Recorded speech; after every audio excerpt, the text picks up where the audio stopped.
başlayaq. Tükənmişlik nədir? Tükənmişlik siz demək ki, özünüzə necə hiss etdiniz? Nə vaxt hiss etdiniz? Bununla bağlı zəhmət olmasa. Yəni tükənmişlik nədir? Ondan başlayın əsası. Yaxşı. Mənə görə tükənmişlik bir neçə hissin məcmusudur. Məsəl üçün, yorğunluq, bitkinlik, mən edə bilmərəm, mən bacarmaram, yetərsizlik. Baxın, bunların hamısı bir araya yığılanda bu gətirir, çıxardır və üstünə anlamayanda, onu üzə çıxarda bilməyəndə təcrid etmə özünü, yardıma təcrid etmə, yəni kənara çəkilmə. Bunların hamısı gətirib tükənmişliyə çıxarda bilər. Əgər tükənmişlik insanın fiziki və emosional olaraq səssiz qalma. Mən buna hətta bəzən deyirəm, mən sönürəm deyəsən, yəni sönmə halıdır. Bəli.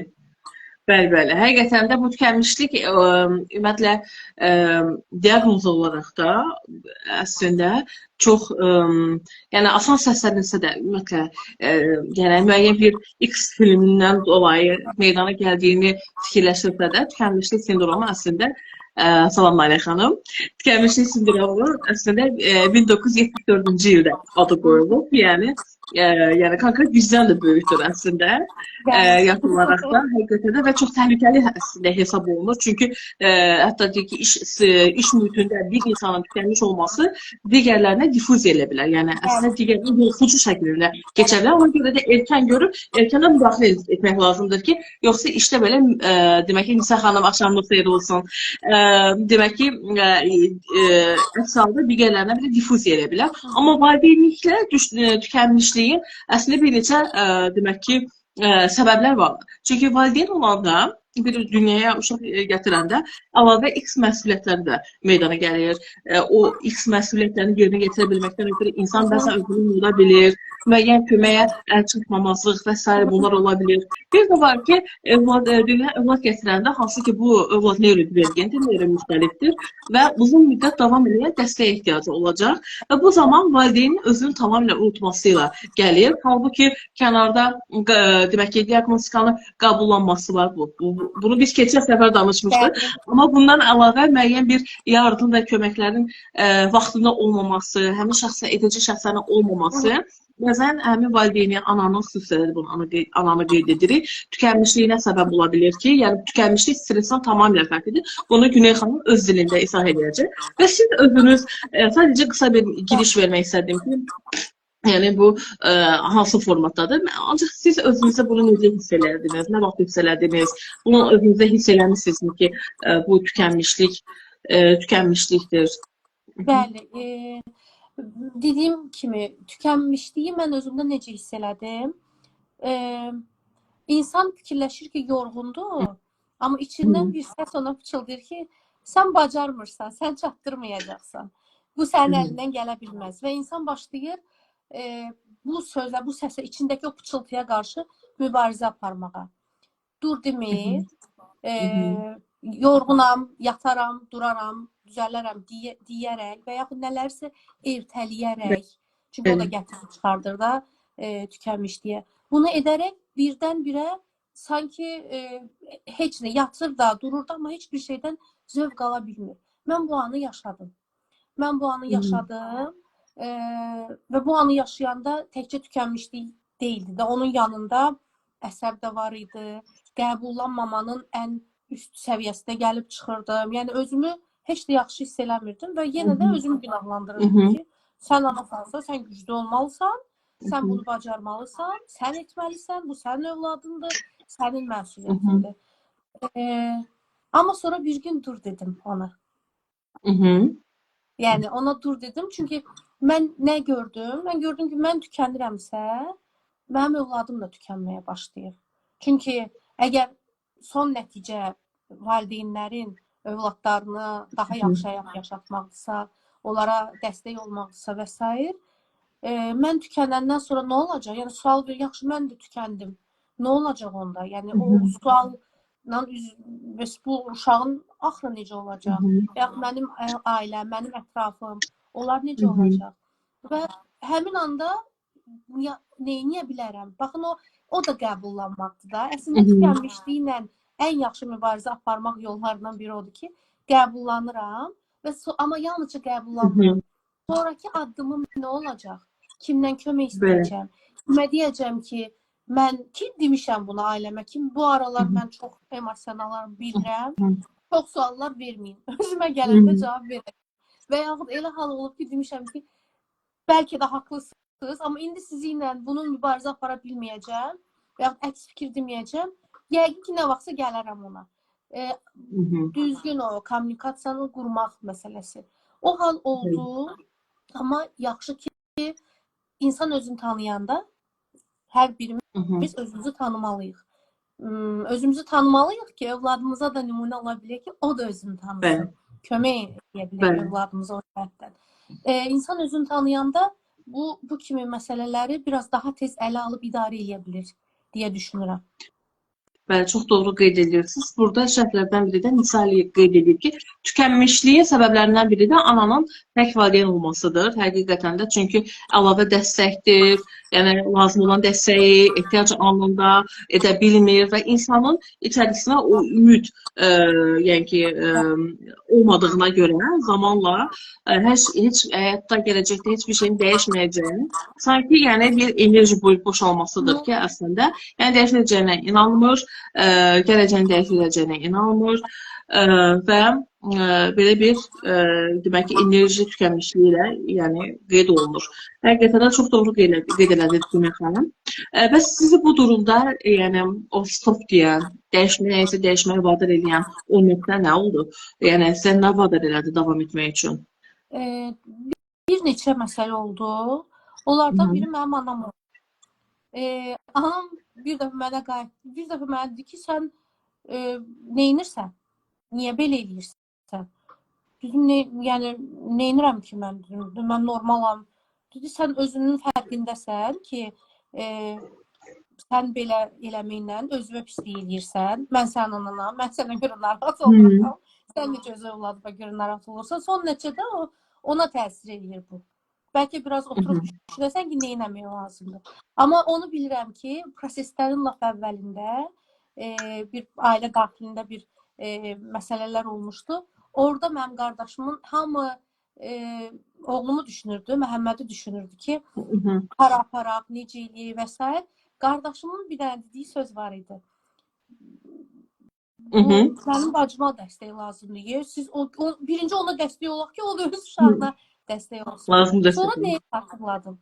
Əgər təyyarə ilə uçanlar varsa bilirlər, yəni canlı görüblər, bilmirlərsə, ya uçmayanlar da varsa, televizorda görmüşük biz bunu, kinolarda.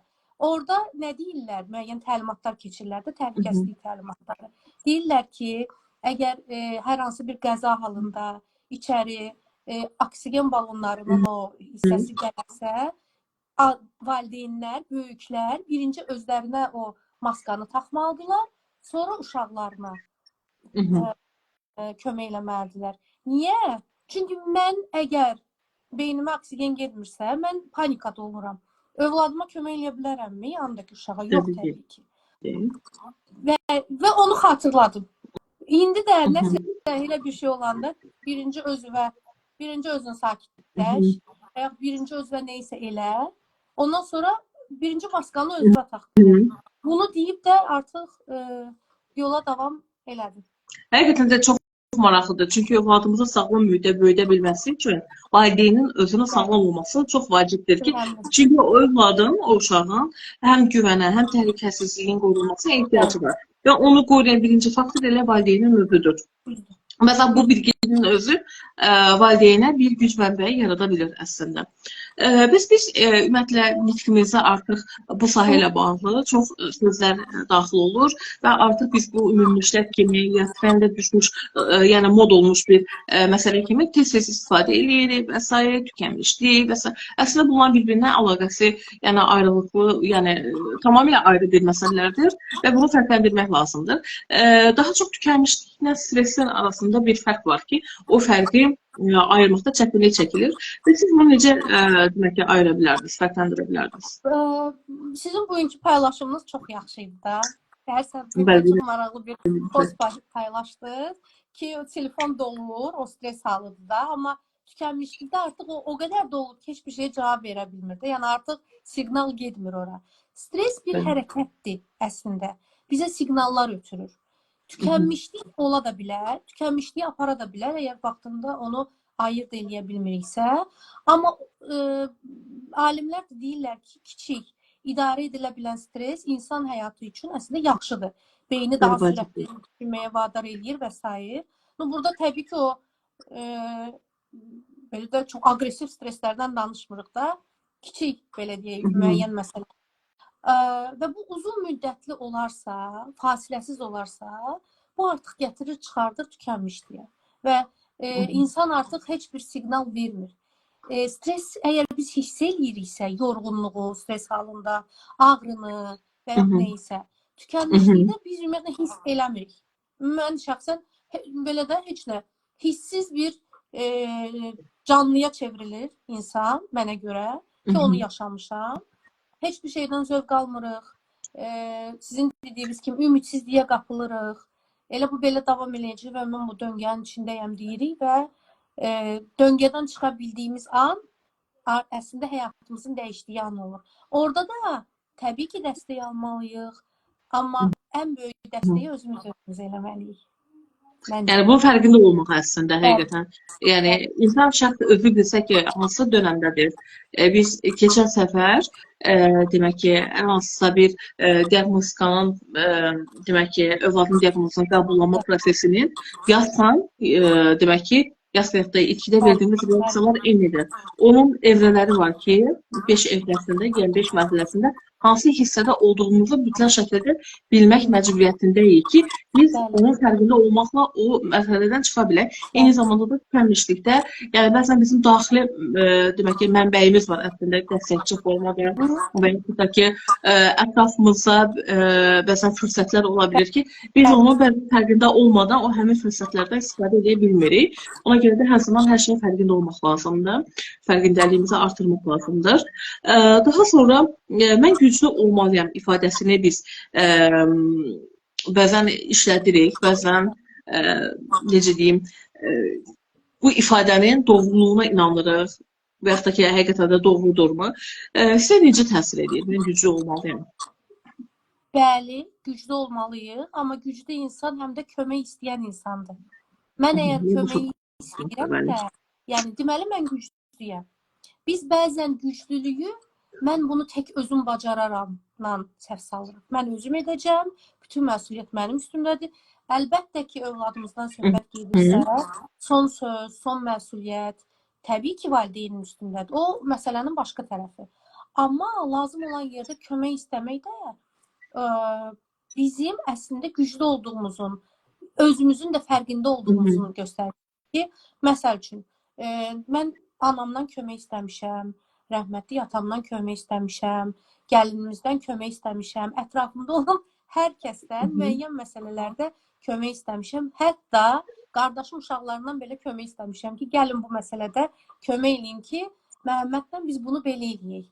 Məsəl üçün, Mələk, qardaşım qızı, Məhəmmədin müəyyən dərslərində, nələrsə təkrar eləməsində çox qəşəng kömək eləyib mənə.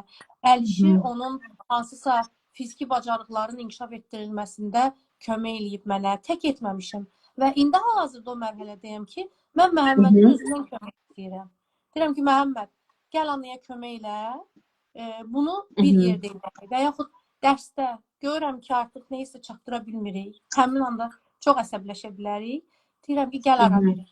Sən get pəncərədən, bax, mən keçim içəridə biraz oturum, sakitləşim. Ondan sonra gələrik. Bir araya gələrik. O nöqtələr xanıma həqiqətən lazımdır.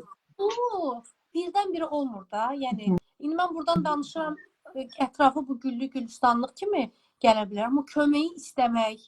Çünki biz nə fikirləşirik? Anamın onsuz da, məsəl üçün, onu fikirləşmişəm. Bu yaşa çatdırıb, hələ bir yenə də mənim yükümü daşımalıdır. Və yaxud gəlinimin başqa öz uşaqları var, hələ bir bunu da mı ondan istəməliyəm də? Bunu biz düşünürük də. Amma o şeyləri, axı ailəyik biz. Bəli. O nə düşünür deyil. Bizə əgər kömək lazımdırsa həmin anda, o köməyimizi istəməliyik. Və yaxud uşaq nə bacarar ki, bunu eləmək? Niyə də bacarmır? Uşaqlar elə şeyləri bacarırlar ki, tipik, atipik fərqi Hı yoxdur. hı. Bəzən böyüklərdən də yaxşı elə məsələləri bacarırlar ki, böyüklər həqiqətən onlardan çox şey öyrənməlidir. Çünki onların potensialı çox genişdir. Biz onları Həqiqətən dəvə salaq. də. Həqiqətən onu doğru qeyd elədiniz. Çünki mən güclü ifadəyə, güclü olmanın ifadəsində o kömək məsələsini əlaqələndirmək çox, yəni bu fərqli bir etapdır. Çünki bəzən valideyn uzun müddət düşünür ki, yəni mən valideyn olaraq valideyn məsuliyyətlərindən biri ailədə hər kəsə vaxt ayırmalıyam. Onların xoşbəxt olması daimi, yəni xoşbəxt olması, daimi sevinçli olması mənim məsuliyyətlərimdən biridir və başlayır özündən əlavə ekstra bir məsuliyyətlərə və başlayır hər kəsin əyləncəsi, xoşbəxt olması, əlavə lazım olmayan əslində müəyyən bir ehtiyacları, yəni fizioloji ehtiyaclardan söhbət gedir, ehtiyacların ödənilməsi istiqamətinə bu demək ki, davamlı formada getdiyi halda bu özü bir tükənmişliyə gətirib çıxarır. Bu ümumiyyətlə çox yanlış bir ifadədir. Güclü olan valideyn, ana, güclü olan ata, yəni daim ailədə hər hansı bir şəxslərin daimi xoşbəxt olmasını, məsuliyyəti öz üzərinə götürə bilməz və Günel xanım orada çox güclü bir məsələni vurğuladır ki, güclü olan o valideyn ki, lazım olan yerdə kömək axtara bilsin və onu təklif edə bilsin. Ümumiyyətlə, mənə dəstək lazımdır ifadəsi var ki, demək sizin üçün nə qədər çətindir.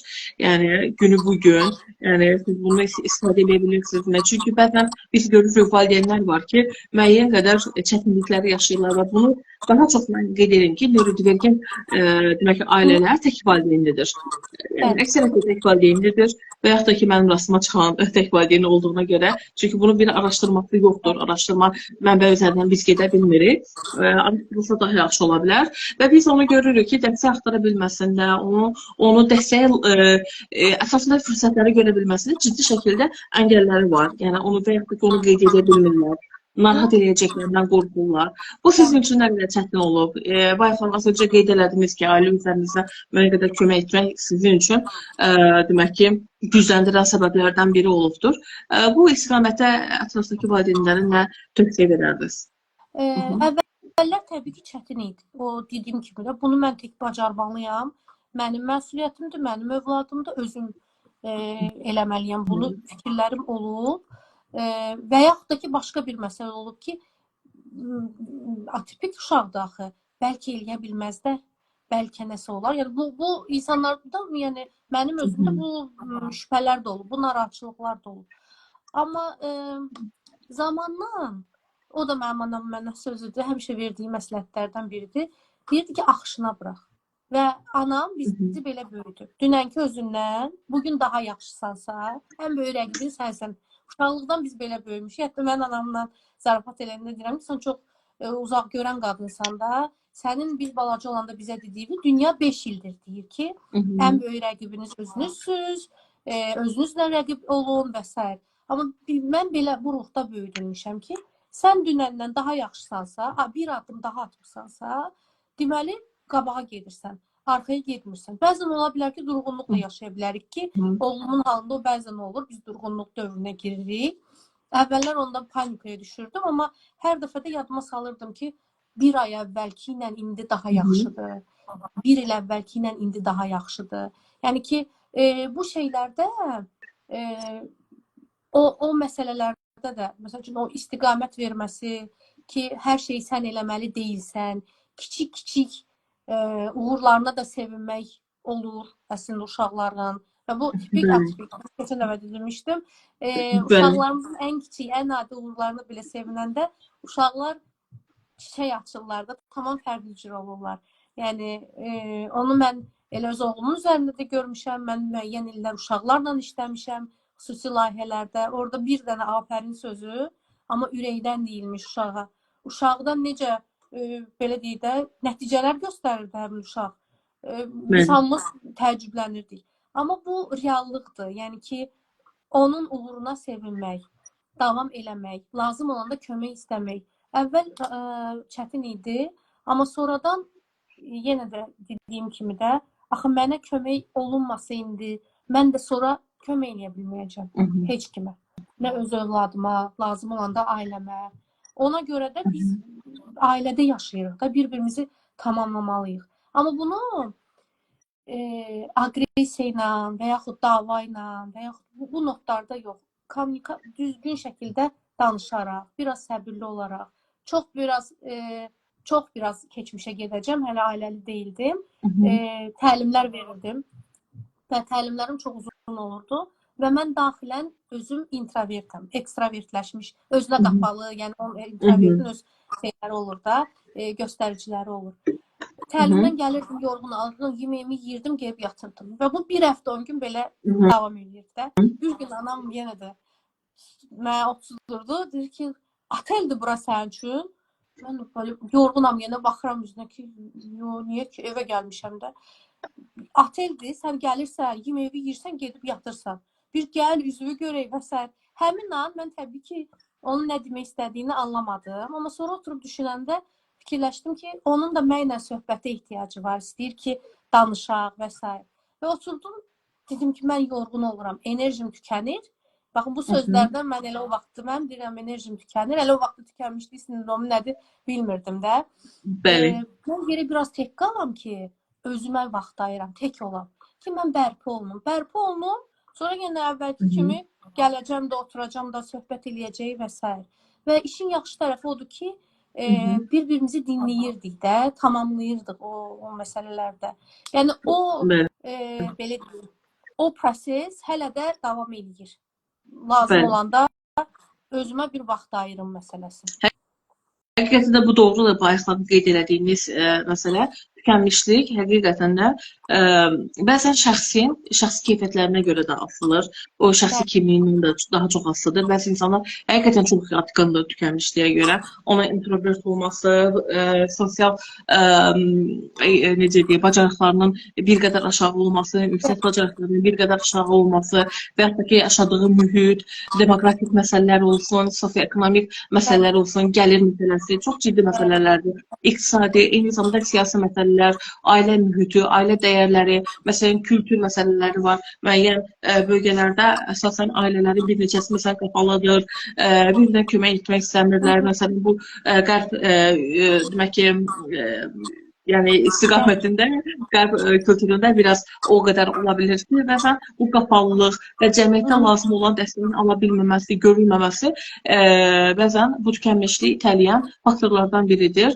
Nisa, demək ki, Nisa Ali da eyni zamanda bunu qeyd edir. Ona görə də bizim belə bir platformada, belə bir çıxışlarımızın açılma, yəni biz özümüz də zamanımızı ayırırıq, mən də Günel xanım öz zamanımızı ayırırıq. Bu istiqamətdədir. Çünki biz bunu başlayanda qeyd elədik ki, bəzən bir nöqtədən sonra valideyn mütəxəssisi dinləmək istəmir. Bir nöqtədən sonra valideyni dinləmək istəyir, valideyn təcrübəsini dinləmək istəyir və biz bu postu paylaşanda da artıq biz valideyn baxışı ilə keçən dəfə dedik ki, bu artıq valideynin bir saatıdır, valideynin özü qeyd edir. Çünki onun yaşadığı təcrübəni mən mütəxəssis olsam belə, o qədər empatiyaya nə qədər qursam belə, onu tam olaraq dərk eləməyim zaman alacaq. Çünki mən dərk edə bilmərəm.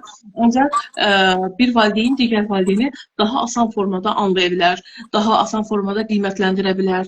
Bəzən bizim görmədiyimiz nöqtələri özləri onu toxuna bilər. Ona görə də belə bir demək ki, Günel xanımın da necə deyim, yəni burada çox əmək oldu belə bir çıxışların hazırlanmasında. Həqiqətən mən çox sevinirəm bu istiqamətdə. Zamanla fikirləşirəm ki, lazım olan kontenti də çatarıq, hədəf kütləmiz də böyüyər bu istiqamətdə. Ancaq biz yenə də üzülmədən davam etməyimiz daha yaxşı ola bilər. Daha sonra bizim burada bir neçə istiqamətlərimiz var. Bunlardan biri də ki, məsələn, qeyd elədiyiniz kimi sizi ancaq gücləndirən, amma ən kiçik, amma ən güclü hiss etdirdiyiniz anlar nələrdir? Bu haqda zəhmət olmasa qeyd edərdiniz. Məsələn,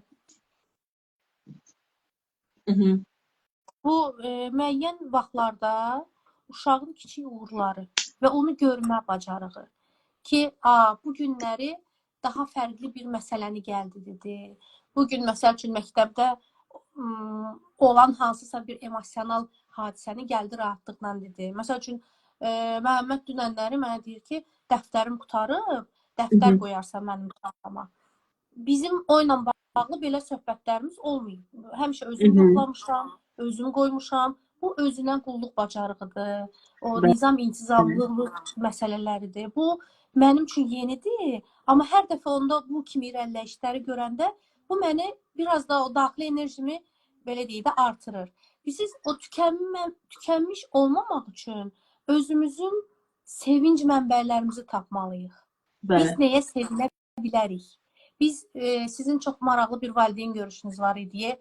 Valideyn olmaq, qadın olmaq, ana və ya ata olmaq və s. kimi də. Mən qadın kimi məni nə sevindirə bilər?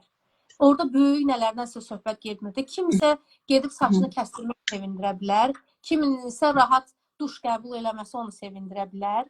İnsan olaraq məni nə sevindirə bilər? Ana olaraq kiçik isə, bəli.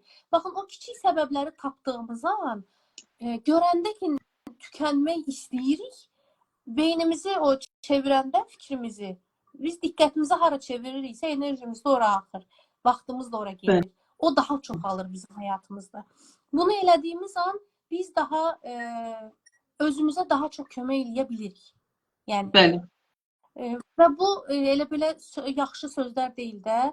Bunların hər biri o təcrübə ilə sabit sözü var. Təcrübə ilə sabitdir.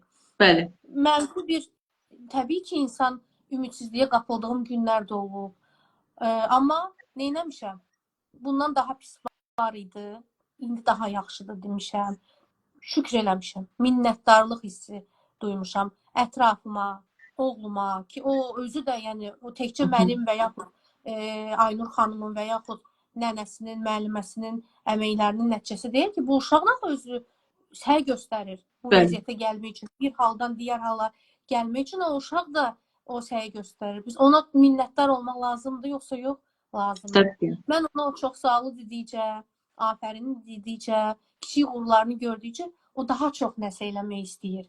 Bəzən bacarmır, bəzən əyri neysə edir, bəzən düzgün etmir və s. Düzgün etməyəndə tez gözləri üzümdə olur ki, indi bəlkə ana mənə danladı ki, danladığım vaxtlarda olub.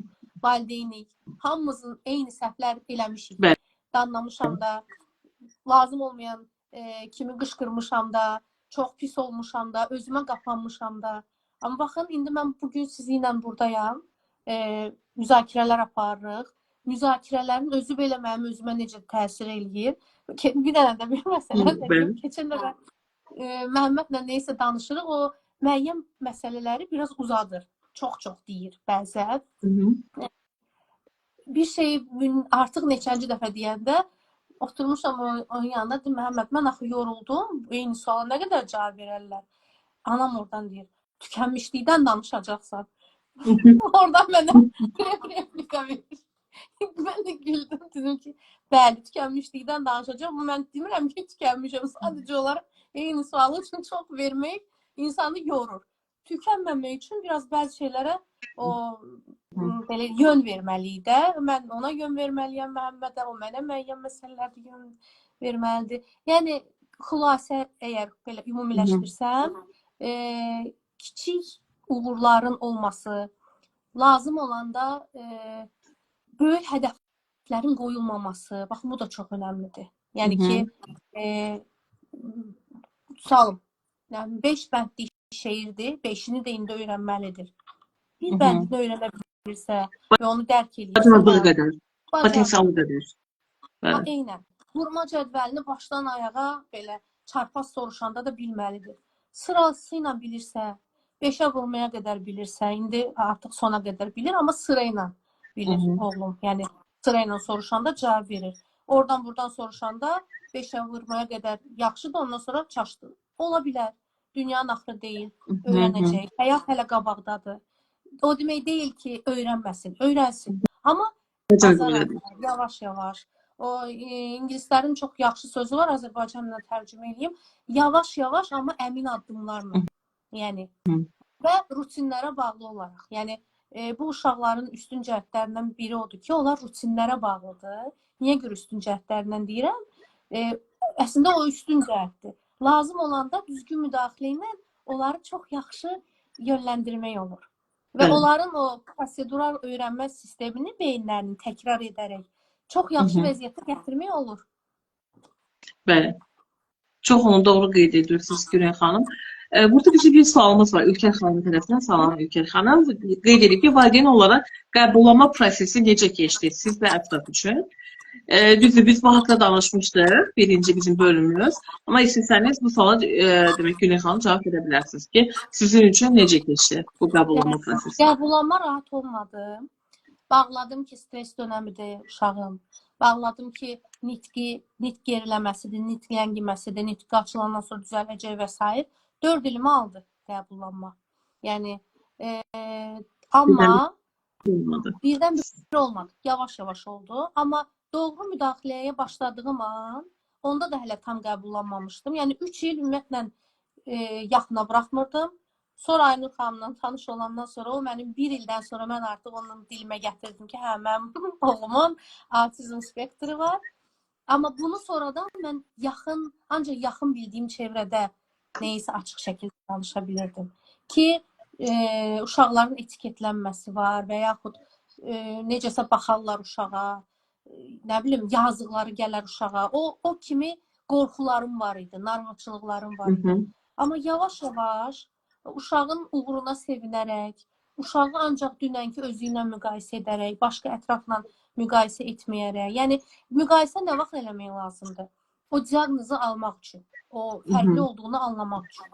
Ki, hə, məndə uşağımda fərqlilik var. Burada müqayisə eləmək lazımdır. Ciddi, təhlil eləmək lazımdır. Sonra da düzgün müdaxilə üçün düzgün ekspertlərin yanına aparmaq lazımdır. O dəqiqdir, yəni onu dəqiq bilirəm. Amma artıq diaqnozu aldıq və qəbullandıqsa, artıq başqaları ilə müqayisə eləmir. Çünki onsuz da bir evdə 2 uşaq bir-birinə bənzəmir inkişafları, heç bir şeyləri. Bu uşaqlarda özünə məxsus fərqlilikləri var. Məsəl üçün, mən oyuna yola başlayanda, bu qəbullanandan sonra bu səfərimizə başlayanda onun müəyyən potensiallarından bir xəbər idim. Amma indi görürəm, bu istiqamətə də yönləndirmək olar Məhəmmədi. Bu istiqamətdən burada bəlkə yönləndirmək olar və s. Müəyyən digər potensiallarını görməyə başladım. Biz niyə qəbullanmırıq, qorxuruq? Uşağımızı etiketləyərlər, ondan qorxuruq. Yaxşı valideyn olmamısan sözündən qorxuruq. Hakimələrindən qorxuruq. Hakimələrdən qorxuruq. Qorxmayaq. Yəni, mən bu yaxınlarda bir xanım çox yaxşı, çox erkən yaşda uşağına diaqnoz qoyulub. Mən ona dedim ki, səni təbrik edirəm. Ona görə ki, erkən yaşda deyili və onu dilinə gətirir. Yəni, müəyyən bir yerlərdə onu deyə bilir. Siz çox yaxşı vaxtında düşmüsünüz də. Mən elə müəyyən müddət gecikməklə, mən geciksəm belə uşağa müəyyən o dəstəklər özüm necəsə verirdim. Laqapedə gedirdi, bağçaya gedirdi, onu asosial eləmirdim də, sosiallaşdırırdım və s. Amma bir o adı qəbul eləmək, anlayırdım ki, fərqlidir. Onu anlayırdım. Amma o adı qəbul eləmək mənim üçün çətin idi. Çünki onu fərqli cür yozurdular. Çox böyük fərqlilik və çatışmazlıq kimi qələmə verirdilər və s. Amma qəbullandığım vaxt, yəni mən qəbullanmaya müəyyən inkişaflar var idisə ki, bu elə Məhəmmədin öz potensialından da asılıdır. Qəbullanandan sonra onun sürəti artdı. Yəni, qəbullanma prosesini nə qədər tez ərsəyə gətirə bilsək, özümüzə və övladımıza bir o qədər tez də kömək olmuş olarıq və tükənmişliyimizin də qabağını almış olarıq əslində. Yəni, həqiqətən də elədir. Çünki qəbullanmanın ilk etapı vəziyyəti olduğu kimi qəbul etməkdir. Yəni, olduğu kimi görə bilməkdir ki, qəbullanma ola bilsin. Yəni, uşağın potensialını, bacarıqlarını, zəif və güclü tərəflərini, vəziyyəti müqayisə etmədən olduğu kimi, yəni realistik bir yanaşmadır əslində.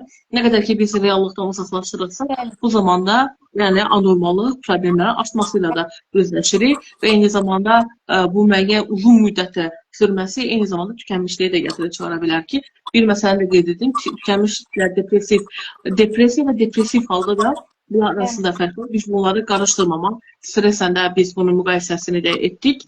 Hal-hazırda Mən digər bir sualıma keçmək istərdim ki, cəmiyyətin və çevrənin tükənmiş valideynləri görə bilmə potensialı nə qədərdir? Yəni onlar onu necə görürlər, necə anlayış göstərirlər? Ümumiyyətlə anlayışlıdırlarmı? Anlayışlı olması üçün hansı etaplardan keçilməlidir? Əslində anlayışlı deyillər. Yəni cəmiyyət hələ indi autizma qarşı anlayış göstərirmiş kimi görünür. Bəzən bundan trend kimi istifadə də olunur. Yəni bu addan, bu yanaşmalardan və s. Tam o cəmiyyət əgər götürürüksə, cəmiyyətin bu tükənmişlik məsələsini tam dərk eləmə vəziyyəti yoxdur. Amma bunu necə edə bilərik? O da yenə öz əlimizdədir. Öz ailə cəmiyyətimizdən başlayıb, orada bunu dilə gətirməklə ki, baxın, mən yorulmuşam, mənə həqiqətən yarım saat yatmaq lazımdır. Yarım saat icazə verin, yatım. Yəni, bəzən bunu eləməyimiz bizi nə qədər qabağa salır bilir də bu məsələdə. Öz ailəmizdən başlayıb, daha sonradan müəyyən məsələlərdə yox deməyi bacarmaqla. Məsələn, mən müəyyən bir dövrlər var idi ki, bir çox vaxtımı işdən sonra və s. sərf eləyə bilmirdim heç yerdə. Və bunu deyirdim. İlk vaxtlarda narahat olurdum, deyəndə nə boyda stres keçirdirdim, həyəcan keçirdirdim, ay nə fikirləşərlər, kollektiv belə və s. Amma sonra yenə də oturdum, düşündüm. Başa düşürəm, kollektiv və s. Amma indi hal-hazırda prioritetdə nədir? Bu işi görmək, bu məsələ ilə məşğul olmaq. Lazım olanda yox sözünü deməyi də bacarmalıyıq. Bu yox sözü Məhəmməd yaxı qəşəndir, yox hərflərə bölür. Yəni hər dəfə nəsə olanda deyirəm, Günel, yəni uşaq Məhəmməd kimi sən də bəzi şeylər yox deməyi öyrənginə ki, vaxtım indi yoxdur, bunu sonra edə bilərik. Bunu edim, ondan sonra bu məsələdə sizə dəstək olaram. Gəlin bunu başqa bir vaxtda planlaşdıraq və s. ki, yəni hər bir şeydə biz çatmalıyıq, %100 hər yerdə olmalıyıq, %100 hər yerdə özümüzü maskalamalıyıq da ki, bilməsinlər ki, mən yorğunam, mən tükənmişəm, mən bunu bacarmıram. Yorğunamsa yorğunam, mən bu günləri yatacam, məsəl üçün. Yəni, necə keçirdin həftə sonunu? Çox belə trend suallardan biridir. Həftə sonunu necə keçirdin? Tətili necə keçirdin? İnsanlar gözləyirlər ki, ay belə enerjili, harasa getdik, gəldik və s. Elə vaxtlar olub ki, demişəm ki, heç nə, evdə istirahət eləmişəm. Mənə evdə istirahət eləmək lazım idi, kitab, televizorun qabağında. Yəni, mən bundan da rahatam. Əgər geri harasa gedək, harasa o aktivlik, bu, nə bilim, nəsə də fəaliyyətlərlə mi məşğul olub? Yox, pasiv istirahət eləmişəm, amma bu pasiv istirahət mənə kömək eləyib mi? Eləyib.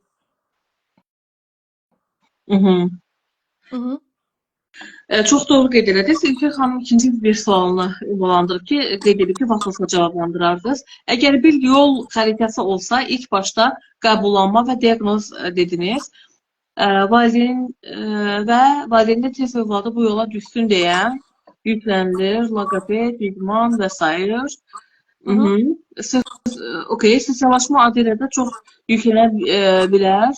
Necə balanslı olduğunu həmçinin Amir xanım da siz nə məsələ bilirsiniz. Ümumiyyətlə, mən burada qeyd edeyim. Bəzən mən valideynlərlə qeyd edeyim, 2 il xəlir, bu mən 5-ci ilimdə burada, 2021-ci ildə. Və hər zaman da bu şəkildə qeyd edirəm. Hal-hazırda demək ki, təcrübədən keçirdim və doğru olan. Əgər bir valideyn gəlirsə, biz bunun bir baş uşağı dəyərləndirməyə və s. götürülmür. Yəni bu etapdan demək ki, Günel xanım eyni qaydada gedir. Biz 2 mərhələli görüşlər keçiririk. Adətən mən 2 mərhələli daha çox üstünlük veririm. Amma bəzən sosio-ekonomik məsələlər deyim, vaxt məsələləri deyim, bunu ola bilmir. Ona görə də 2 görüşü bir gün içərisində, amma uzun bir müddət edirik və valideynlə uzun müddətli bir ətraflı, həm onun yaşam tərzini və s. hamiləlik dövründən, evlilikdən öncə, evlilik dönəmi, evlilik uşaqları varsa, tam ətraflı bir məlumat götürürük bununla bağlı ki, həm valideyn, həm bu məlumatlar mənim üçün çox vacibdir. Eyni zamanda bu məlumatlar valideynin də fərqli danışdığı halda müəyyən şeyləri bir-birinə əlaqələndirə bilir. Keçdiyi etapları, məsələn, görürəm ki, əksər hallarda görürəm ki, məsələn, valideyn 7 həkim gəzib artıq. 7 həkim. Bu normaldır. Bu ilkin etaplarda çox normal. Çünki valideynin bir ümidi var. Bəlkə bu fərqli ola bilər, bəlkə burada nəsə ola bilər və s. Artıq görünür ki, bəlkə də məndən sonra da yenə də keçəcək.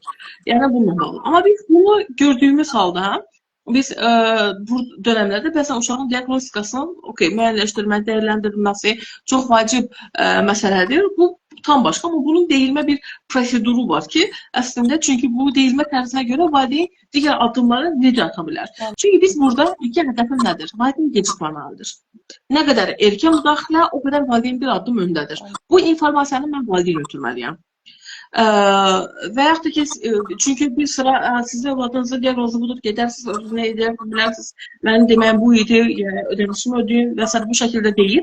Sadəcə bu proseduru hamısı bir növ mənim konsultasiyamın məsuliyyətidir ki, valideyn artıq vaxt itirmənin nə qədər dezavantajlı olduğunu bilməlidir. Çünki yanlış bir yola görə də gedə bilər. Çünki bu media çirkinliyi var. Məsələn, əslində bir Instagram platformasına görə hər hansısa bir bitkinin toxumu deyim, onun yağı deyimmi, adını da qoyublar autizm, bu onu autizmi müalicə edir, başqa bir məlhəmlər və s. Bunu sınaqdan keçirən valideynlər də var. Və yaxud da ki, başqa səbəbi, mənbəyi, məsələn, idman, müalicəvi idman çox gözəldir. Amma dünyada tətbiq olunmuş bir məsələ var. Autizm müalicəsi yoxdur. Sadəcə autistik fərdlərin bacarıqları, çünki bu sosial münasibətlərə təsir göstərir. Sosial münasibətlərin artırılması, fərqindəliyin artırıla bilməsi, maraq dairəsini genişləndirə bilməsi, dəstəyi, yəni xaricdən olan dəstəyi minimallaşdıra bilməsi, özünə qulluq bacarıqlarının artıra bilməsi üçün xüsusi təlim tədris. Bir də budur. Sadəcə bu istiqamətədir ki, uşaq öz potensialını qoruya bilsin və minimallaşdırılsın. Və bu xüsusi təlim, tədris hər hansı bir müalicə sayılmır. Yəni bunu qeyd edeyim. Amma bəzən deyək idman. İdman hamı üçün yaxşıdır, hər kəsə yaxşıdır. Duysal problemləri olan, yəni bunlar üçün daha keyfiyyətli ola bilər. Amma xüsusi təlimi bu artıq əvəzləyə bilmir. Əlavəsi olaraq. Məsələn, art terapiyaları var, musiqi terapiyaları var, oyun terapiyaları var. Oyun terapiyası xüsusi olaraq, ayrı olaraq birbaşa autistik uşaqlarda bu öz effektini tək halda verə bilmir. Xüsusi uşaqların artıq xüsusi istiqamətə, xüsusi təlim vasitəsilə artıq psixopedagojik olaraq müdaxiləsinə ehtiyac yaranır ki, onlara həm anlamasını artırmaq lazımdır, həm qavramasını artırmaq lazımdır. Və bu istiqamətə tam məlumatın valideynin başa düşə biləcəyi dildə və tərzdə mənbələr vasitəsilə biz təqdim etməliyik ki, valideynin bizim görüşdən çıxdığı halda fərqli yerlərdə artıq zaman etkisi göstərməsin. Yenə də biz valideynlərsə biz məcbur eləyə bilmərik. Çünki doğru yol xəritəsi artıq qurulmalıdır.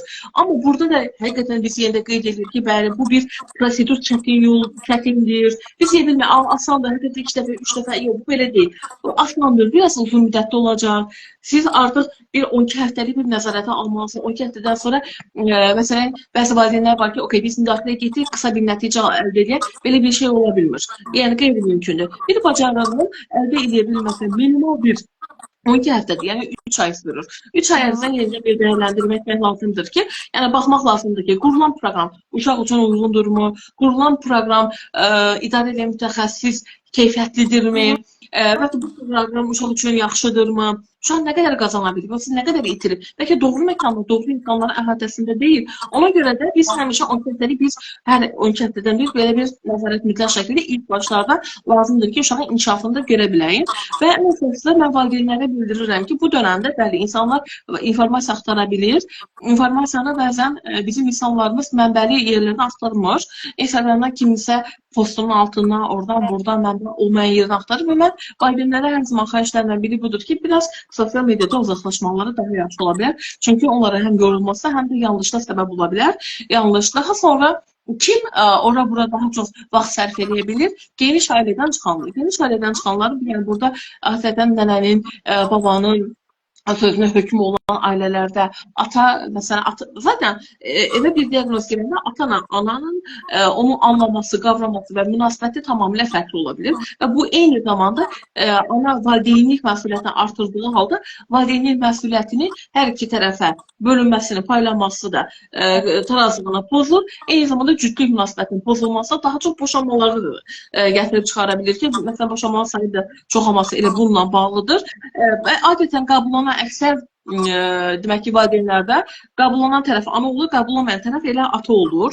Yəni biz onu da görürük və ona görə də hər zaman konsultasiyalar olsun, terapiyalarda olsun, təkcə uşaq mərkəzi deyil, valideyn mərkəzi yanaşmaq lazımdır. Çünki biz valideyni kömək eləməliyik, onları dinləmək, onu başa düşə bilmək. Bəzən valideyn kömək nəyəsə bir maddi mənəvi kömək istəmir. Sadəcə valideyn olaraq anlaşılmasını istəyir ki, yəni bu vəziyyətdir. Çünki bəzi məsələlər Güney xanım bayaqlarım qeyd elədi ki, bəzən istirahət eləmək artıq bu trendləşdirilibdir.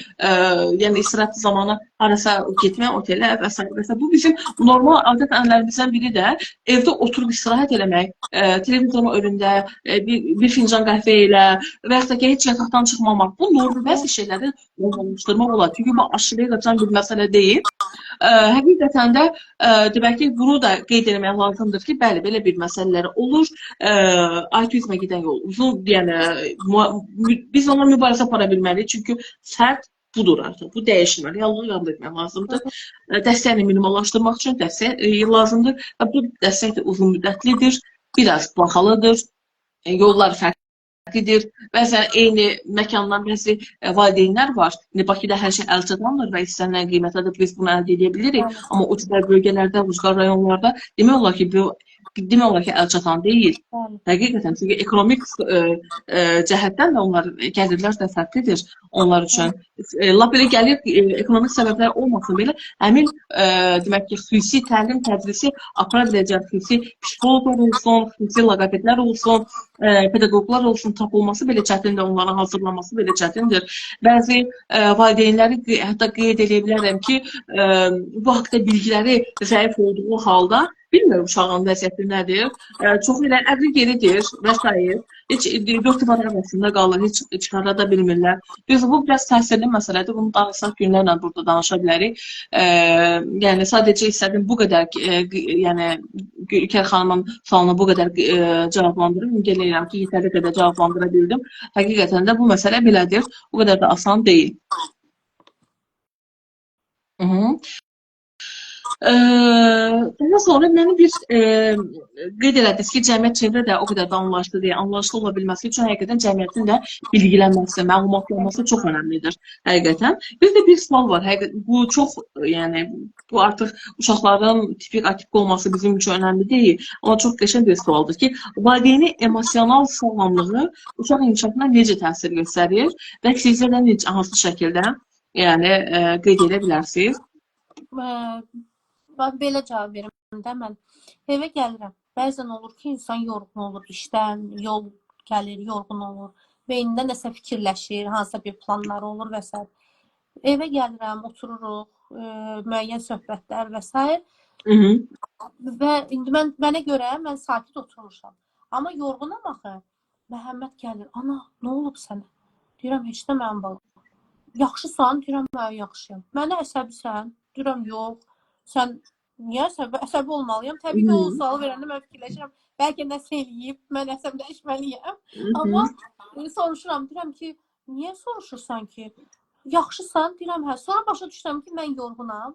Uşaq məni hiss eləyir. Müəyyən bir dövrə qədər uşaqla ananın o emosional hiss tərəfdən bağlılığı çox yüksəkdir.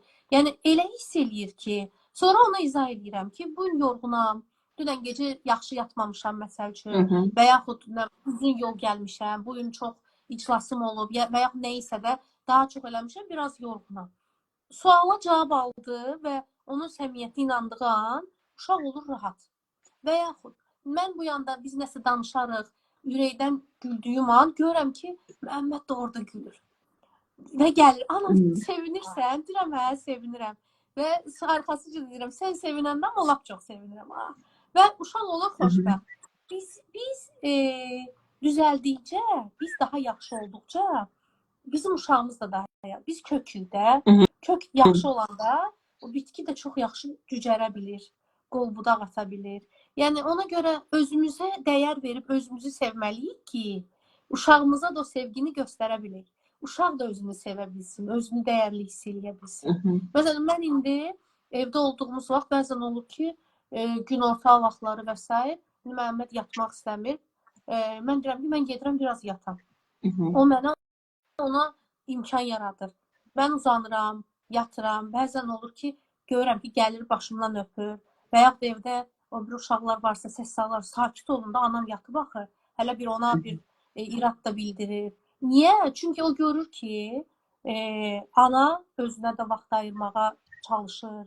Onun da vaxtına hörmət eləyir, onun da istəklərini hörmət eləyir. Və bu o demək deyil ki, uşaq nə deyirsə onu eləmək lazımdır, %100.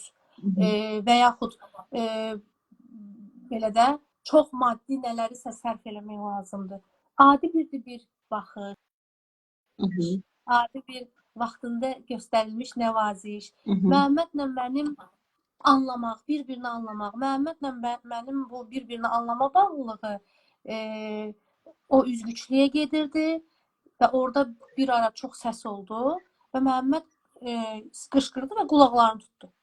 Təbii ki, orada ətrafda valideynlərin baxışlarını və s. demək istəmirəm, belə çönürlər, baxırlar, nə olub. Amma o vaxtda artıq mən yavaş-yavaş sakitləşirdim. Bir 2 il əvvəlki Günel olsaydı, mən də valideynlərə çönüb bir tərs baxacaqdım ki, nə baxırsınız, uşaq görməmişsiniz deyə. Amma həmin vaxtı mənim maraqlandıran mənim uşağım idi, onun o durumu idi. Gəldim yaxına, dedim ki, Məhəmməd, siz sənin başına düşür. Hə, anam. Və o həmin anda mənə elə baxışlarla baxdı ki, anam məni anladı. Mənim niyə belə hərəkət elədiyimi anladı. Biz onu indi anlatmaq, sözlərlə anlatmaq yetərsizdir. O anı yaşamaq lazımdır. Baxın, anı yaşadıkca, məsəl üçün, məni nə rahat eləyir. Mən anımı yaşayıram. Sadəcə olaraq düşdüyüm andan zövq almağa çalışıram. Öyrənməyə çalışıram. Səhvlərim olurmu? Olub. Var. Olacaq da. Gələcəkdə də olacaq təbii ki. Amma səhvlərdən mən dərs alırammı? Önəmli olan budur. Səhvləri qəbul eləmək, ondan dərs almaq, bunu uşağa göstərmək. Uşaq da artıq, bir nəsə olur, əvvəl məsəl üçün nəsə düz eləməzdi, Məhəmməd işlənər. İndi nəyisə düz eləməyəndə deyir, eybi yox. Deyirəm, eybi yox. Amma indi gəl biraz da diqqətli olaq. Buradakı ikinci dəfə bu səhvi eləməyik. Hə, yaxşı. Otururuq daha səbirlə, daha diqqətlə. Amma o bizim hamımızın zamanını al. Uşağın da, mənim də. Yəni ona doğru gəlmək lazımdır. Həqiqətən də bu çox önəmlidir. Yəni valideynin paylaşdığı bu ümumiyyətlə emosional necə deyim, duyğusallıq özü bir yolxucudur. Həqiqətən biz sevimli olduğumuz halda ətrafa da o sevincimizi qata bilirik. Kədərli olduğumuz halda kədərimizi də qata bilirik. Aqressiyalı halımızda da o aqressiyanı ətrafa yansıya bilirik və eyni zamanda da uşaqlar özü bir diktafondur. Yəni hər şey yazırlar və eyni şəkildə də təqlid edə bilirlər. Eyni zamanda bizim emosional sferamızı da əgər biz övladımızın da sağlam ola bilməsi üçün bəzən bunun da fərqində olmalıyıq ki, hansı şəkildə yəni biz onları idarə edə bilər. Ülkər xanımın çox maraqlı sualları var. Bunlardan biri də qeyd edir ki, autistik uşaq olan məkanda necə davranış etməliyik? Çox yəni maraqlıdır.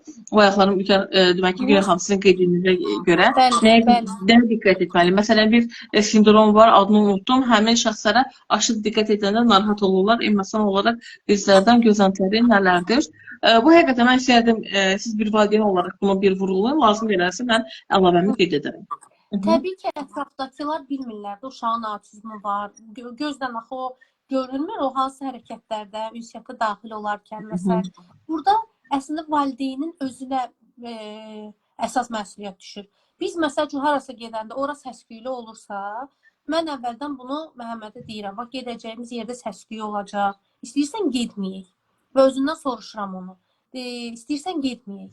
Və yaxud ora çoxlu işıq düşəcək. Bəzən işığa qarşı həssas olurlar. Bəzən hərəkətliyə qarşı həssas olurlar. Məsəl üçün, kimsə onun yanından biraz yaxına gələndə o hələ ayırt eləyə bilmir də. O ona qarşı təhlükədir yoxsa yox. Belə itələmə kimi reaksiyalar verə bilər və s. Sadəcə olaraq həmin anda əgər biz kütlə içində isə, mən nə edirəm? Mən Məhəmmədi yanımda dur, bunu da etmirəm. O onun təşvişini artırar və onun qorxularını artırar. Bizə bu lazım deyil. Heç bir uşağa bu lazım deyil. Yəni, amma belə deyək də, əlimlə yönləndirirəm. Gəl bu yandan gedək. Çalışıram onun oradakı yolunu, yerini daha sakit, daha az olan yerlərlə aparam.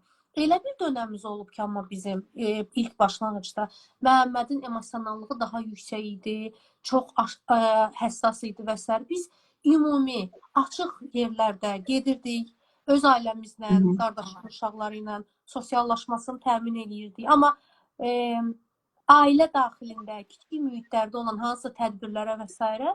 mən də getmirdim, oğlum da getmirdi. Niyə? Çünki mən orada hamıdan gözləyə bilmərəm axı. Məni başa düşün. Hərənin öz uşağı var. Təbii ki, nəzarət eləməliyik övladlarımıza. Bu tipik ahilik fərqi yoxdur. Davranışlarına nəzarət eləməliyik. Amma hamı sakit dayansın. Bu olmaz axı. Dünya bir uşağın ətrafında fırlanmır. O zaman biz egoist uşaqlar böyüdərik. Müəyyən həssas dönəmlərimizdə özümüzü limitləmişik. Amma o limitləmə də ömür boyu davam eləməyib. Uzun müddətli olmayıb. Bir dəfə limitləmişiksə, bir dəfə harasa çıxmışıq.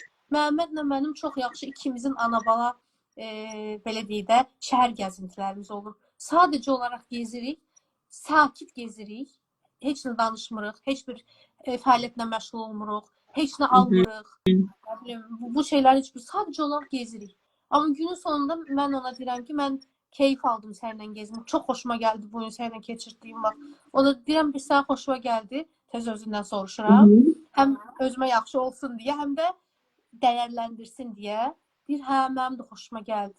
Yenə təkrar eləyərik, yenə təkrar eləyərik. Yəni, bu cür belə kiçik, çox da böyük bir enerji və yaxud maddiyyat tələb eləməyən kiçik nələrsə quraraq həyatımızı davam eləyirik və birlikdə həqiqətən də öyrənirik. Həqiqətən çox doğru vurguladınız. Ülker xanımın sualına da mən bir əlavə də etmək istəyirdim. Bəli, ətrafda biz artıq yenə də qeyd edirəm, əvvəlki illərə baxaraq, 10-15 il bundan öncəyə nəzərdən salaraq, IQ-sum haqqında və təbii fərqli bir diaqnozlar haqqında insanların maariflənməsi çoxdur. Biz bunu keçən görüşümüzdə də danışmışdıq. Ancaq sadəcə bu ərəfələrdə artıq maarifli olması, yəni nədir, nə deyil, buna əlavə necə davranmalıyıq istiqamətdə maarifləməyə ehtiyac var. Biz bunda demək ki, məhdudiyyətlərini görürük. Çünki valideynlərin çoxu qeyd edir ki, biz avtobuslarda, metrolarda istifadə edərkən bəzən mühakimə edici baxışlar, mühakimə edici davranışlar, bizim analığımızla mühakimələr rast gəlinir. Biz əgər bir insan olaraq hamımız fərqliyik, hamımızın fərqli tərəflərimiz var. Görünüş olaraq, davranış olaraq, bilgi səviyyəsi olaraq, yəni hər bir insan barmaq izidir. Necə ki, bir barmaq izi digərlərini təkrarlamır.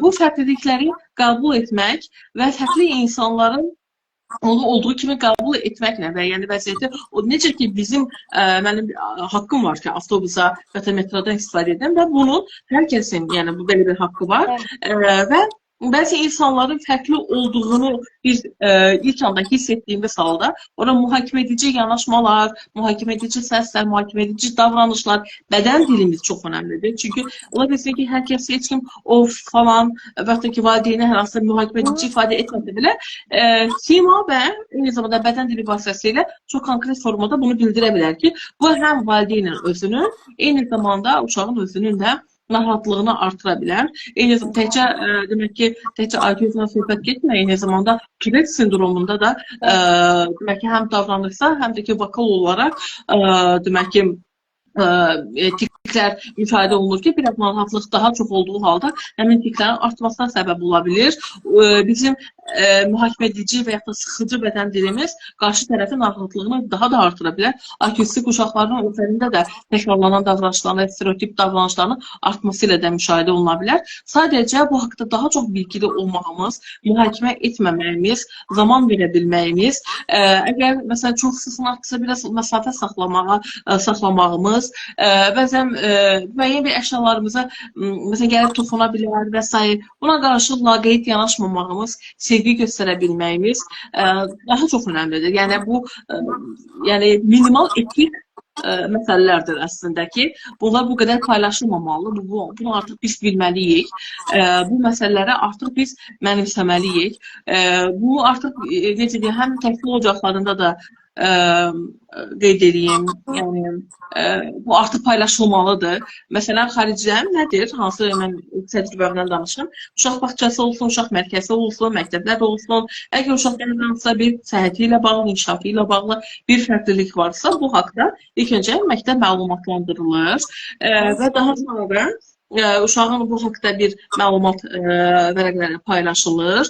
Digər uşaqlar və digər uşaqların valideynləri də bu haqda məlumatlandırılır. Yəni cəmiyyətin məlumatlandırılması yavaş-yavaş etap-etap bu istiqamətdə gedir və artıq yəni bu məlumatlılıq hissəsində nə yazılır? Belə bir hadisəsi ola bilər, belə bir hallar yaşana bilər. Bu halda belə olması, sakitləşməsi üçün falan şeylərə ehtiyacı var və s. Bu daha yaxşıdır. Əgər sizin ətrafınızda da belə bir hal yaşanarsa, valideynə nəzakətli formada qeyd edə bilərsiniz ki, məsələn, mən sizə necə kömək edə bilərəm, nəyə ehtiyacınız var? Bəlkə həmin valideynin həmin anda və ya uşağın həmin anda nəyəsə ehtiyacı var, ola bilər, bir suda ola bilər, yaxud da ki, bir nəyəsə ehtiyacı ola bilər və bunu yəni qeyd edə bilərsiniz. Ülkər xanım, çatımı sizin üçün açıqdır. Yəni necə istəyirsiniz, yazın, narahat etmirsiniz. Bu dönəmdə siz yazdığınız halda mən Günər xanıma gündəmimizdən uzaqlaşmamaq şərtilə bir sualımı vermək istəyirəm ki, tükənmişlik anı var, zaman məhdudiyyətinin olması ilə, o daxili ümidin olması ilə və heç bir şey dəyişməyəcək o telefon məsələsində ki, yəni telefon otaq söyləyib hər hansı bir reaksiya vermir. Bəzən bundan fərqli olmaq və oyanmaq, xaricdən dəstək almaq, cəmiyyətdən, ailədən və s. dəstək ala bilməz. Eyni zamanda bizim ən çox istədiyimiz profesional dəstəyin alınması daha yaxşıdır ki, profesional dəstəyin alınması daha yaxşıdır. Və bu tükənmişliyin qarşısının alınması bəzən bizim özümüzdən də asılıdır ki, məsələn, belə qeyd edeyim ki, valideyn olanda məsuliyyətin sayı daha da artır. Bəzən günümüzün içərisində demək ki, mən zamanı ayrılmır. Mən zamanı ayrılırsa, o bir 5 dəqiqə bir söhbəti var. 5 dəqiqəmiz əgər olarsa, bu 5 dəqiqəni biz nə ilə biz əvəzləməliyik, necə istifadə etməliyik ki, elə bunun yaranmamışdan öncəsi qarşısını ala bilək. Bəli. Təbii ki, əvvəllər ilk başlanğıcda bu 5 dəqiqənin ayrılması çətin olurdu. Çünki o 5 dəqiqənin ayrılması üçün, məsəl üçün, mən nə edirdim? O 5 dəqiqəni özüm üçün ayırmaq üçün və 5 dəqiqə o demək deyil, sadəcə olaraq sakit oturmaq. Otur. 5 dəqiqə özüm ayırdım. Yəni, budur da, yəni, sadəcə olaraq bunu eləmək lazımdır. Özümüzə salmalıyıq biz bunu. Bəli. Məsələn, bizdə Məhəmmədin lap əvvəllər balaca olanda məndən çox da evin içindəyəmsə, mütləq şəkildə oyuna bir otaqda oturmalıydım. Belə bir narahatçılıqları var idi. Sonradan, məsələn üçün, mən duşa girməliyəm və s. narahat olurdu. Mən nə edirdim? Ana indi duşa girəcək. Nə bilim, neçə dəqiqəsi olmayacaq.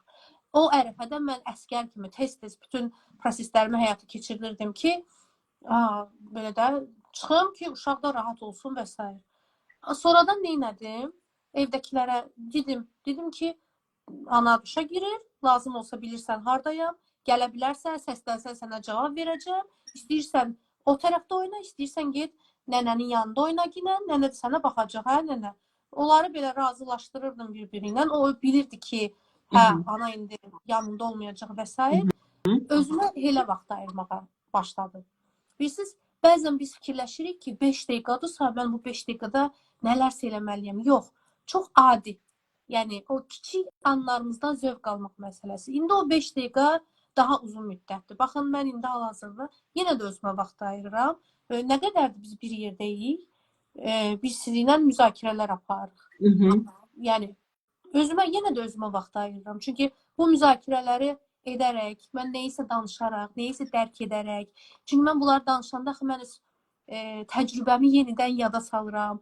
Bir növ onu təkrarlayıram. Refleksiyadır da bu. Dönürəm, yadıma salıram, nələrsə yenilənir. Və bu məndə nə yaradır? Əslində, gələcəkdə oxşar, bundan daha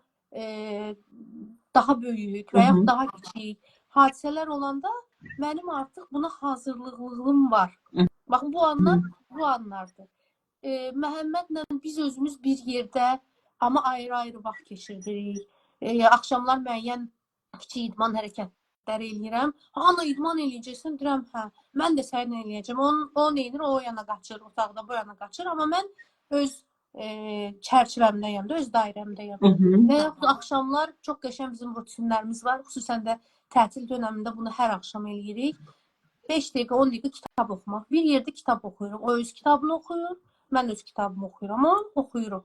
Çox da yaxşı bir vərdiş yaranır. Məsələn, onun Həqiqətən oxum bacarıqlarını da sürətləndirir, inkişaf keçən etdirir. yay 6 kitab oxuyub qurtarıb. Uşaq kitabları oxuyub, amma 6 Süper. kitab oxuyub qurtarmışdı. Və Süper. bu çox yaxşı bir göstəricidir də, bir yay Yəni üçün. Güney xanım, yəni siz öz rutininiz var ki, zövq aldığınız bir rutin, zaman paylaşımını əslində bir yerdə paylaşa biləcəyiniz, həm övladınızın inkişafını dəstəkləyə biləcəyiniz üçün belə bir zaman var. Təbii ki, bu yenə qısa müddətdə olmuyor. Müəyyən bir zaman daxilində olur ki, onu demək ki, öyrətməklə eyni anda həm siz birgəsiz, amma bir yerdə olmağınıza baxmayaraq fərqli olaraq yəni sevdiyiniz məşğuliyyətlərlə elə anlamda olub ki, həqiqətən də özüməm də, yəni heç kim yoxdur ətrafda. Sırf özümə vaxt ayırıram, sakit otururam və s. Yəni bu kimi əvvəl çox çətin olur. Təbii ki, çətin olur. Hətta insan üsyan edir ki, mən özümə vaxt ayıra bilməyəcəm. Bu nədir? Mən elə bütün günümü bu məsələlərə sərf elədim. Olur. Amma o daimi əsaslarda deyil artıq. Yəni ki, artıq çünki əgər olursa elə adlar indi də, deməli, mən özüm də nədəsə yenə də kömək istəməmişəm və ya yenə də gözləntilərimi çox yüksəkdə tutmuşam, reallıqla uzaq olan gözləntilər eləmişəm. Çönüb baxanda artıq onlara nələrsə düzəlişlər eləməyə çalışıram və yaxud da ki, elə olmalıydı. Bəzən də olur ki, heç onların heç birisi yoxdur. Sadəcə olaraq bu belə olmalıdır. Axınına buraxmaq, axarına buraxmaq var məsələdə. Bəzən də bunu eləmək lazımdır. Həqiqətən də doğru qeyd edildiniz. Valideynlərin çoxu adətən bu şəkildə ifadə edir ki, artıq mənim zamanım yetmir. Suallardan biri də belə var idi.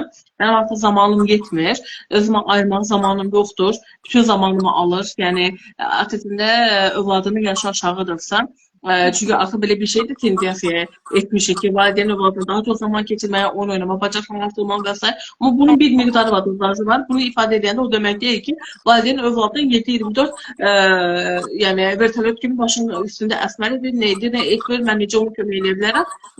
Uşağın ev daxilində azad zamanı olmalıdır ki, heç gündən asılı olmayan, hətta darıxdığı halda belə, yəni çünki yaradıcılıq, yaradıcı təfəkkür elə buradan gəlir ki, yəni heç bir şey yoxdur və artıq mənə yön göstərən yoxdur. Çünki ana və ya da başqa bir yetişkin bir şəxs olanda qeyd edir ki, məsələn, bunu oyna, falan elə, bu yenə də müdaxilə olunur və uşaq artıq öz seçimdə digər seçim üzərində hər hansı bir fəaliyyət göstərir. Müəyyən qədəri günün daxilində etmək olar, bu başqa, amma uşağın mütləq şəkildə azad zamanı olmalıdır. Bundan əlavə, valideyn övladının müəyyən bir məsələlərindən, bacarıqlarından istifadə etməyə də bilməlidir ki, məsələn, bu məişət işlərdə olanda təmizlik olsun və s. olsun, mütləq şəkildə daxil etməlidir.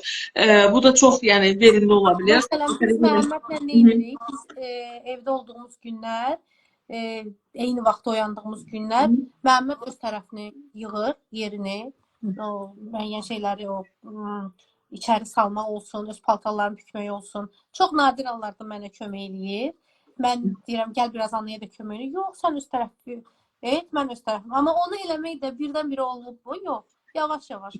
Bir dəfə kömək eləmişik ki, göstərmişəm. Bir dəfə bir yerdə eləmişik. Ancaq bunu tüyük. Çünki birdən-birə bunu da eləməlisən, onu da eləməlisən. Üstə gəl elə bir, nə bilim, başqa bir məsələni də eləməlisən ki, tələb elədiyim vaxtlar olur. Amma nəticəsinin uşağın sonda birgah olması, bacara bilməyəndə öz güvəninin aşağıya düşməsini gördüyümə görə vaxtında stop deyə bilmişəm özümə ki, bunu eləsin. Bunu daha yaxşı eləyəndən sonra digərinə keçər. Yəni, bunların hər biri valideynin də tükənmişliyinin qarşısını almaq üçün, tükənməməsi üçün kontrol nöqtələrdir əslində. Və həm birgə zamandır, eyni zamanda ona bir dəstəkçidir. Bəs valideynin tükənmişliyinin qarşısı alına bilməsi üçün bunun fərqində olduğu halda mütləq etməli olduğu şey dediyimiz halda biz nəyə nəzərdə tuta bilərik? Belə deyək, bacarıqların özümüzün və övladımızın bacarıqlarını, yəni potensialını tanımaq.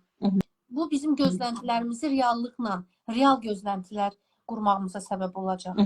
Ki, mən ona nə qədər vaxt sərf eləməliyəm, hansı məsələləri birinci başlamalıyıq.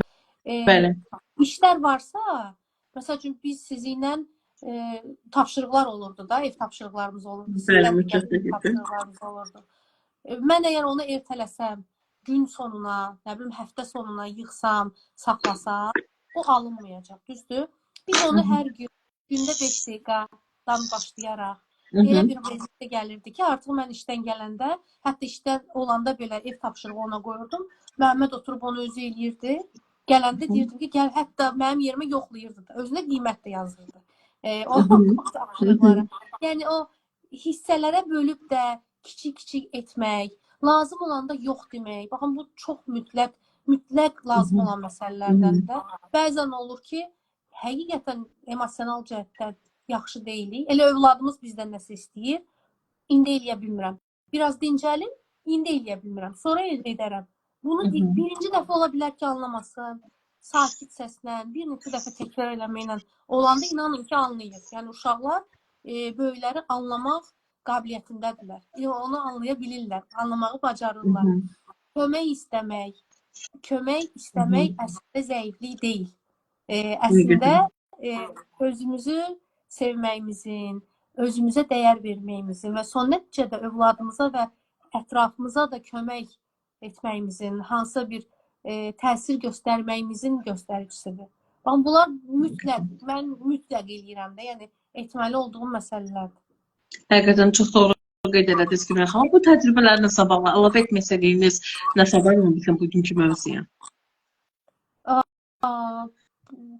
Əslində yox. Mən elə gəlir ki, bir çox məsələlərə toxunduq. Belə yox. Burada Ülkər xanımın sualı var. Bəli. Mən də onu fikirləşirdim ki, yəni o suala mən bir cavab verim. Əslində siz cavab vermək istəsəniz cavab verə bilərsinizsə əlavə edə bilərəm. Bu qeyd eləyirdi ki, yanında deyilsə, belə hallarda hansı bir müdaxilə eləyə bilərik və s. Bunu ümumiyyətlə mən bir cavab verib, bir mütəxəssis qismindən cavab versəm daha yaxşı olur əslində. Sizin təcrübəniz varsa, siz necə olunmasını istəyərdiniz bu istiqamətdə fikrinizi bildirərsiniz. Ümumiyyətlə belə bir hal yaşana bilər. Bu yaşından daha çox hastadır. Məsələn, rast gəlinə bilər ki, alış-veriş mərkəzlərdə çox qarma-qarışıq ola bilər və s. Uşaqlar valideyndən uzaqlaşa bilər, metroda daha çox hərəkətli ola bilərlər və s. Burada müəyyən bir məsələlər var. Uşaqların tanış olmayan simalara qarşı biraz müəyyən bir aqressiv davranışları və s. ola bilər. Məsafəni gözləmək lazımdır. Onun narahat, özünüzü qorumaq üçün deyil, onun narahat eləyə bilməməyiniz üçün. Mütləq şəkildə rəqab olmalıdır. Toxunmağa qarşı həssasiyyət ola bilər. Bəzən biz düşünürük ki, qarşımızdakı uşaqdırsa, bizim ona toxunmaq kimi bir icazəmiz var. Oxşalamağa, zizləmək və s. qəti formada toxunmamaq.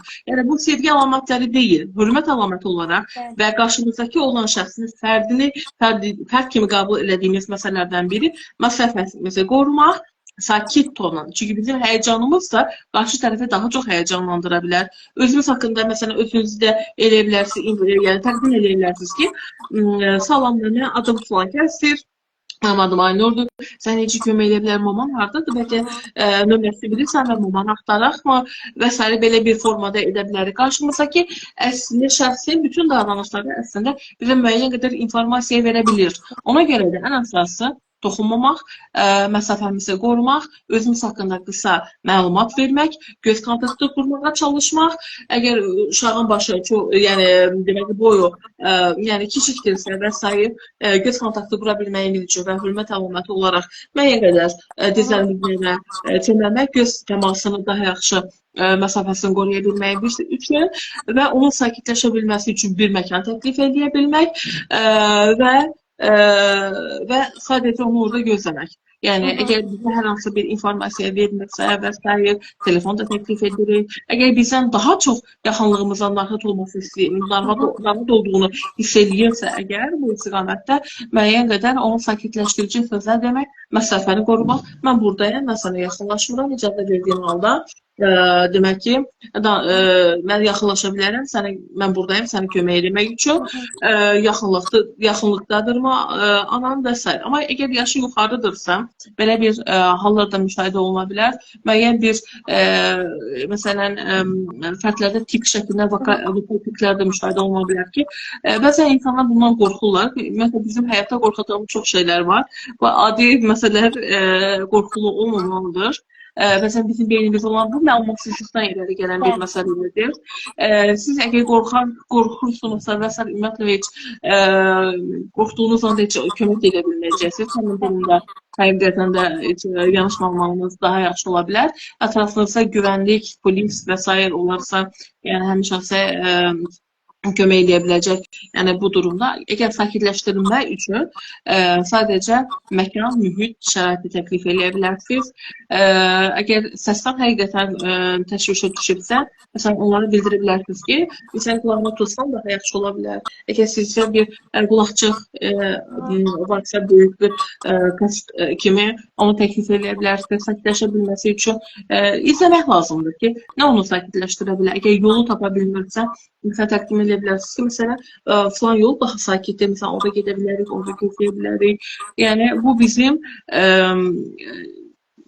daha yaxşı, ən əsası mən burada deyə bilərəm ki, məsafə saxlamaq, toxunmamaq, sayğı göstərmək, hörmət göstərmək. Mən artıq günü bu gün daha çox əminliklə deyərəm ki, biz uşaq mərkəzli yanaşma etmirik. Fərd mərkəzli yanaşma etmirik, valideyn mərkəzli yanaşma etmirik. Bizim cəmiyyətimizdə uşaq sevilən bir əşyadır. Yəni fərqli deyil, sevilən bir əşyadır. Müəyyən bir yaşa gəldikdən sonra, müəyyən bir bacarıqlar əldə edildikdən sonra və adətən universitet qazandıqdan sonra gəlib çatır. Bu yeniyetməlik daha sonra o sevilən və görülən olur. Daha çox. Çünki özünü sübut etmək, çünki bizim yeniyetmələrin artıq demək ki, mübarizəsi bununla başlayır. Özünü sübut etmək və s. Biz əgər qarşımızdakı uşaqdırsa, bizim ona toxunmaq kimi haqqımız yoxdur. İstər yaxşı, xoş toxunuş olsun, istər yanlış toxunuş olsun. Öpmək kimi davranışımız, məsələn, bizim sevdiyimiz, uşağın istəyə bildiyi və icazə verə bildiyi qədər biz ona toxuna bilərik. Bu, ümumiyyətlə, yəni, təhsil sektorunda da, bağça sektorunda da, necə deyim, yəni, hər tərəfdə bu artıq bu insanlara yeridilməlidir, beynində bu artıq olmalıdır. Biz əgər səs tonumuzu idarə eləməyi bilməliyik. Bir yüksək səslə, məsələn, toxunaraq, ona bildirərək, kömək təklif etmək, məsələn, onun həyəcanını daha da artıra bilər.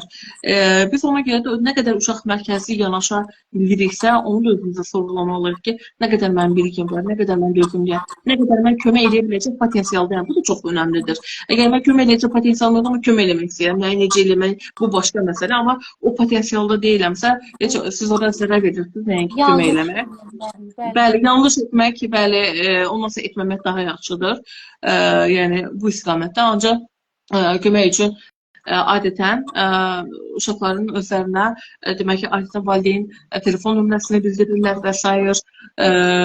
Yəni bu əsasən itmə proseslərində yəni ola bilər, amma kriz anlarında uşaqların sakitləşə bilməsi üçün demək ki, uşaqların kriz anlarında uşaqların sakitləşə bilməsi üçün onların sakitləşə biləcəyi bir mühitin təşkili daha çox önəmlidir. Nəinki onları daha çox sual verib bezdirmək, sadəcə onun güvənliyi üçün biz orada demək ki, dura bilərik. Mən tənbəllik eləyirəm. Ülkər xanım, bilsəz mən ev işlərinə qarşı necə tənbələm. Oğlum məndən daha yaxşıdır. Hətta anam onu məndən misal gətirir. Görürsən? Mən plan elədirəm, laf yaxşı. İndi mənə də kömək eləyər o zaman. Həqiqətən uşaqlara belə bir rutinlər öyrədilməsi daha çox, yəni faydalı rutinlər öyrədilməsi daha çox yaxşıdır. Çünki bizim məqsədimiz nədir? Gələcəkdə heç kəsə demək ki, yəni ehtiyac olmasın, kimsə yanında axtarmasın, müstəqil fərd kimi yaşaya bilməsi üçün əsasən də məişət yerində yemək bişirmək olsun, özünə hazırlamaq, təbii ehtiyaclarını ödəyə bilmək, bu istiqaməti. Zaten bu hamının bilməsi lazım olan bir məsələdir. Hər kəsin cinsiyyətindən asılı olmayaraq. Cinsiyət məsələsi deyil, təəssüf ki, bizə cinsiyyətlə bağlanır. Cinsiyyətdən asılı olmayaraq lazımdır. Ülkər xanım, sizə tənbəllik eləməyə ümid edirəm, sabah yerinizi yararsınız. Mən artıq demək ki, bir də yuxarıda bir sual var idi. Tükənmiş valideynlərdən danışır, amma tükənmiş uşaq biz buna demək ki, necə kömək edə bilərik? Əgər tükənmiş uşaqdan söhbət edirsə, kömək eləməzdən öncə mütləq şəkildə siz mütəxəssisə ev şəraitində biz bunu edə bilmərik. Çünki bunun mütləq şəkildə dərin yatan səbəbləri var. Mütəxəssisə mütləq şəkildə müraciət etməlisiniz və artıq onun dediyi yolu izləməlisiniz. Biz artıq nədən gedirik? Biz yetişkin bir fərddən gedirik. Fərqində ola biləcək bir fərddən gedir, amma uşaq üzərindən filan nələrsə bunun 3 yolu var, bunun 5 yolu var deməyim həqiqətən çox yanlışdır. Yəni bu istiqamətdə getməyin, mütləq şəkildə mütəxəssisdən bir randevu alın və mütləq şəkildə gedin. Mən də təşəkkür edirəm hər birinizdən.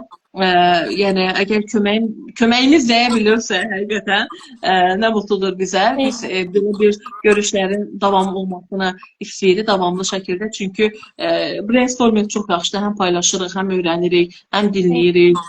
Həqiqətən də. Çünki məsələn biz indi görüşlər eləmişik.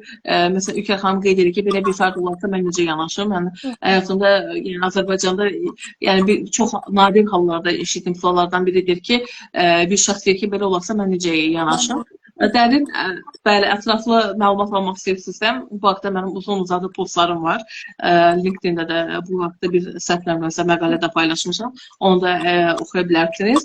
Mən tərəfimdən hər birinizə təşəkkür edirəm. Kimi xanım, mən də sizə də dərin minnətdarlığımı bildirirəm. Çünki vaxtınızı ayırdınız. Əlavə etmək istədiyiniz nələrsə varmı? Əlavə olaraq sonda onu deyə bilərəm ki, heç bir şey üçün gec deyil. Yetər ki, vaxtında müəyyən şeyləri anlayaq, dərk eləyək, özümüzə bir baxaq da, yəni özümüzün fərqində olaq. Bu çox önəmlidir. Məsəl üçün, biz əgər emosional intellekt dərslərində biz deyirik ki, hisslərimizi, emosiyalarımızı tanımaq üçün onları adlandırmalıyıq. Tutalım ki, özümü əsəbi hiss edirəm, sevincli hiss edirəm və s. Adlandırdığımız zaman onları düzgün yönləndirə bilirik. Orada neysə bastırmaqdan söhbət getmir də, düzgün yönləndirmək, düzgün nəticə çıxartmaq, effektiv reaksiya vermək, tükənmişlik də eyni şeydir. Biz onu düzgün adlandırdığımız vaxt artıq ona qarşı nə edə bilərik? Baxın, bu sualların cavabını o sualı verdiyimiz an beynimiz... Doğru yol xəritəsindən çıxa bilirik əslində. Bəli. Həqiqətən də çox doğru vurğuladınız. Çox sağ olun Güney xanım, təşəkkür edirəm. Bizi dinləyən bütün valideynlərə, bütün dinləyicilərə də təşəkkür edirəm. Bu video həm Instagramda, həm də YouTube səhifəmizdə sabitlənəcək. Gecəniz xeyrə qalsın. Təşəkkür edirəm. Gələn səfər görüşərik. Sağ olun.